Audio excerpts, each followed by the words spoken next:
Gracias por permanecer en sintonía con nosotros a través de Teleuniverso Canal 29. Y bueno, durante estos días concluyeron los trámites del pago de la fianza que se les impuso como parte de las medidas de coerción dictada por la jueza Fátima Veloz a los hermanos Antonio y Maribel Espaillat, propietarios de la discoteca Jet Set.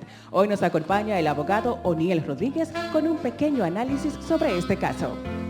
Gracias, Oniel, ¿cómo está? Buenas noches. Bueno, encantado y gracias por la invitación. Sí, velocidad. Vamos a dar candela ahora. El propósito de nuestra invitación es para que usted nos explique al dedillo lo transcurrido con la discoteca Jet Set en el término judicial. Bueno, como es de conocimiento nacional, pues el miércoles pasado se sometió al proceso de medida de coerción a los hermanos Espaillat, tanto a don Antonio como a Maribel, su hermana, y que le fueron impuestas varias de las medidas de coerción, porque es bueno aclarar que nuestro Código Procesal Penal establece 7 medidas de coerción. La excepcionalidad es la prisión preventiva. Naturalmente, lo que pasa es que para la sociedad dominicana la prisión se constituye en la norma, cuando debería ser la excepción. A los hermanos Espaillat se le impuso una fianza de 50 millones de pesos, básicamente, a través de una aseguradora, que es bueno aclararlo, de manera que el pago es entre un 7 a un 10% solamente del valor. Presentación periódica. ¿De un 7? A un 10%. No se paga la totalidad. Se paga el máximo 5 millones. Básicamente entre 4 a 5 millones de pesos fue lo que pagaron cada uno. Y presentación periódica. ¿Qué es lo más grave del caso del Jet Set? ¿Qué? Que no se encuentra con un vacío legal ante la dinámica y la situación tan trágica.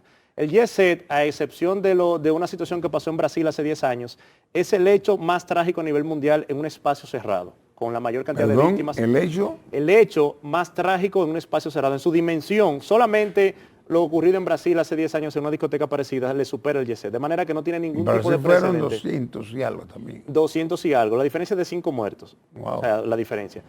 Para que tengamos una idea, actualmente hay un conflicto entre Israel y Irán, ¿verdad? En Israel e Irán, que hay un bombardeo durante varios días, hay mucho menos muertos que lo que pasó en el Jet Set. Santo. Y lo de Israel e Irán ha llamado la atención a la comunidad internacional. Imagínense la cantidad el impacto para que pongamos en dimensión. ¿Cuál es el gran problema? Bueno, que la misma Procuradora General de la República, Jenny Berenice, manifestó, y la fiscal de distrito, Rosalba Ramos, que no se encuentra con un vacío legal.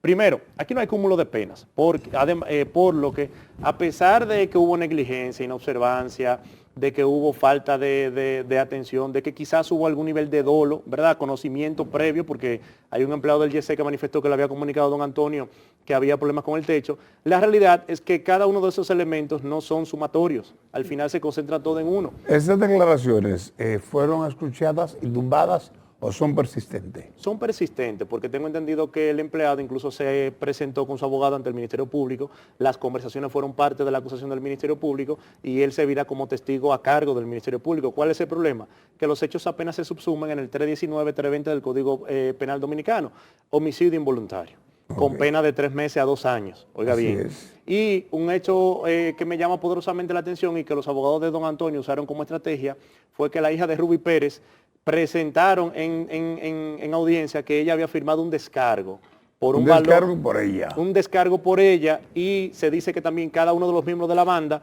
firmaron un descargo por $1 millón de pesos. Por ello. Pero 2 elementos fundamentales, don Nelson.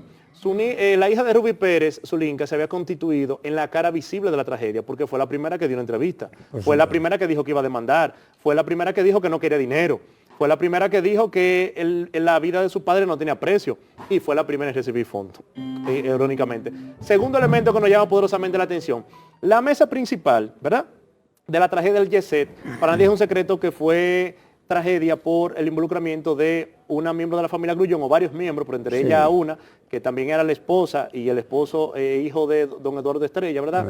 El ministro, lamentablemente, y los cheques con los que se le pagan a Zunilda son del Banco Popular. Los cheques que presenta la defensa de don Espaillat. Lo que nos deja a nosotros entender, lamentablemente... Pero una pregunta.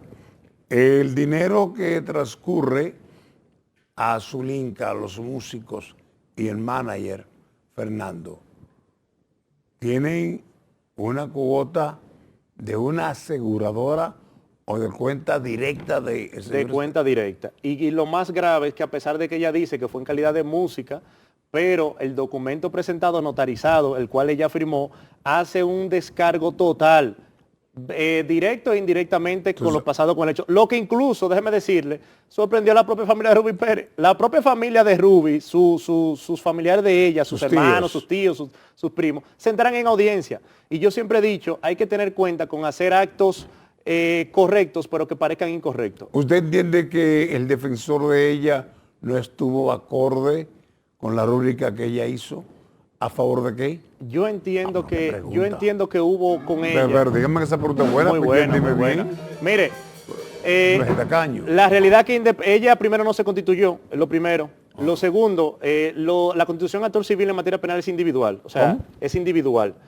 El hecho de que ella se haya descargado no exime de que la hermana de Ruby, que también es una exdiputada, el hermano de Ruby, que entiendo que fue el manager, las otras hermanas de ella, ¿verdad? Que tengo entendido que la menor se constituyó, no exime de eso. Ahora bien, lo que llama la sorpresa, que ella hiciera ese acuerdo transaccional y que la familia se enterara en audiencia. Ahora bien, una pregunta. Entonces, brevemente, me da a entender que la defensa de don Antonio utilizó eso como un desmembramiento moral y psicológico, porque también los procesos judiciales en nuestro país, por la tediosidad, por el costo, por el tiempo, se constituyen también en procesos desgastadores desde el punto de vista psicológico. Y cuando tú ves que la principal cara de la tragedia automáticamente ya recibió fondo, imagínate tú un ciudadano común y corriente que estuvo ese día en esa fiesta, que se salvó a Chepita, o unos niños huérfanos, como hay 164 niños huérfanos, que ahora tienen que sus familiares accionar en ese sentido, ven que la hija de Ruby Pérez, la que más lloró, la que más gritó, fue la primera en manifestarse, eso automáticamente nos deja entender a nosotros la credibilidad del sistema de justicia. Segundo elemento, que la familia Grullón lamentablemente no se constituyera, siendo la familia más afectada, deja un mal mensaje de que los ricos en este país no creen en la justicia. Diablo. Y eso entonces nos hace la pregunta, ¿qué nos queda a nosotros los pobres humildes mortales de aquí de la tierra? ¿Verdad? Una pregunta, ¿los hermanos pueden constituirse en demandantes? En principio la línea sucesoral manda a los hijos. ¿La línea? Sucesoral, es decir, los primeros en constituirse son los hijos de Ruby Pérez, porque son los sucesores directos, los continuadores jurídicos de Ruby. Si no hubiesen hijos, entonces automáticamente pasan a la línea ascendente, es decir, los padres también se pueden constituir. Pero los hermanos también, y los hermanos también se pueden constituir. Pero están demandando ahora. Claro, porque tengo entendido que los hermanos también eran parte de la empresa Ruby Pérez y Orquesta, es decir, hay un daño también económico porque Ruby Pérez no solamente era un ser humano, un artista, era una empresa. Entonces, básicamente, hay un daño civil ahí provocado al fallecimiento de Ruby Pérez. Todo el que dependía de Ruby Pérez automáticamente queda agraviado. Y en teoría puede también constituirse a los fines de poder reclamar una indemnización. Ok, la conclusión que usted percibe de esto, ¿qué será? Mire, la conclusión que yo percibo son dos elementos. Primero, tenemos un Estado ineficiente que ante su irresponsabilidad de poder responder y dar respuestas rápidas, hace dos cosas. Se lava las manos y accede a indemnizaciones que la vemos válida, pero en principio, antes de un informe forense, ya el Estado estaba dando dinero a las víctimas en un hecho privado. Vimos un hecho parecido en La Vega y yo no vi el Estado Dominicano respondiendo ante la víctima del hecho de La Vega, todo lo contrario, se accionó de manera inmediata.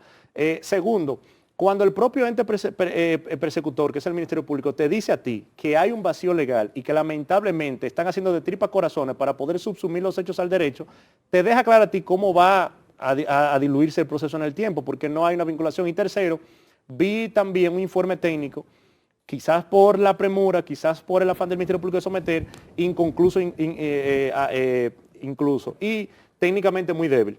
O sea, bastaría con que la defensa de don Antonio trajera una empresa internacional, hiciera un informe pericial privado y contrarrestar el informe del Ministerio Público, y ese informe se demoró en 2 segundos. Entonces, en el tiempo preciso que tuvo el Ministerio Público, que fueron cerca de 3 meses, como juez de la querella, no tuvo la potestad de llevar un expediente configurado con la delicadeza y el respeto que merece. Correcto, es expediente bastante flojo. Miren, suena duro, pero cuando nosotros como profesionales del derecho analizamos un proceso como este, y me queda decir a la población que no esperen mucho del caso del Yesel. O sea, que no esperen grandes condenas. La última esperanza que había era la declaratoria de caso complejo y que la jueza, pues, en esa forma de caso complejo pudiera imponer algún nivel de prisión preventiva a don Antonio y a su hermana, no porque no tenga arraigo, ojo, que eso es bueno aclarar desde el punto de vista profesional. La medida de coerción es para fines de demostrar si tú tienes arraigo o no.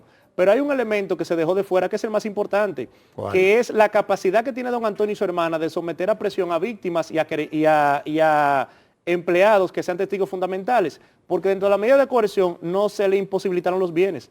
Es decir, hasta hoy por hoy, don Antonio tiene toda la libertad de movilizar bienes, de hacer transacciones, de ofrecer transacciones económicas, y usted no se sorprenda, y de esto lo doy como digamos, una especie de adelanto, usted verá personas desistiendo en el tiempo de las querellas y manifestando que han llegado a acuerdos previos que son estrategias jurídicas. Yo te voy, con lo de Zunilda empezó el primer desmorone psicológico. Ahora usted verá la desbandada de negociaciones y un tercer elemento y lamentable, Zunilda le puso un precio. Ojo con esto. El desistimiento fue por $1 millón de manera voluntaria, a la hija, a la empleada, a la afectada directa. Implica que todo el que esté en condición de ahí hacia abajo, prepárese para usted ver transacciones por... Tú que quieras de $1 millón para abajo, tiene que no, usted va a ver por ahí. transacciones ahí por 100 mil pesos, por 200 mil, por 300 mil, porque también los fondos se van agotando. Así Entonces es. ahora empieza una bandada de que, bueno, si un grupo negocia adelante, déjame yo ir también a negociar, pero ¿qué pasa con el grupo que se va quedando rezagado? Usted verá luego que ante una tragedia tan dolorosa para la sociedad dominicana, con un impacto social, psicológico y emocional, todos aquí ahora miramos los techos de que llegamos a un lugar, a partir de la tragedia del YC.